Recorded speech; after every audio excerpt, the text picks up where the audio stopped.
कभी कभी हम किसी खामोश जगह पर हों तो हमें ऐसे लगता है कि जैसे हमें किसी ने आवाज दी है, किसी ने कुछ बोला है। लेकिन जब हम आसपास देखते हैं तो कोई भी नहीं होता। ऐसे में हमारे दोस्त हमें बोलते हैं कि भाई तेरे कान बज रहे हैं, और हमें ऐसे लगता है कि जैसे ये जिन्नों भूतों की आवाज थी। लेकिन याद रखें कि इन चीजों का जिन भूतों से कोई ताल्लुक नहीं है। साइंस की जुबान में इस चीज को टेनिटस कहा जाता है। इस हालत में शुरू शुरू में आपको कानों में घंटी या सीटियों की आवाज सुनाई देती है। इसकी वजह यह है कि जो लोग तेज आवाज और तेज म्यूजिक को सुनते हैं, इसके बाद उन्हें ऐसी आवाजें सुनाई देती हैं। दरअसल हमारे कानों में बाहर से जितनी भी आवाजें आती हैं, कान का एक ऐसा हिस्सा होता है, इन आवाजों को इलेक्ट्रिकल वेव में तब्दील करके हमारे दिमाग की तरफ भेजता है।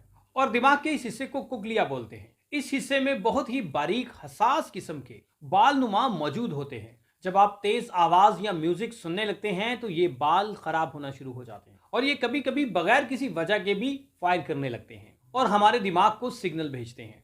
और कभी कभी तो ये सेंसर काम करना ही छोड़ देते हैं और ये आवाज़ों को इलेक्ट्रिकल वेव में तब्दील नहीं कर पाते, यानी कि दिमाग को सिग्नल ही नहीं पहुंचा पाते। और जब हमारे दिमाग को इस सेंसर की तरफ से सिग्नल नहीं मिलते तो हमारा दिमाग खुद ब खुद ही एक सिग्नल पैदा करता है।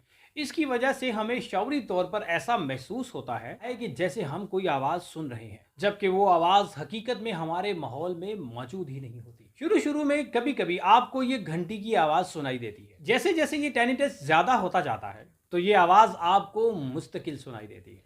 जब आप बहुत ज़्यादा तेज़ आवाज़ें और म्यूज़िक सुनने से परहेज़ करेंगे तो आपको ऐसे मसलों का सामना नहीं होगा।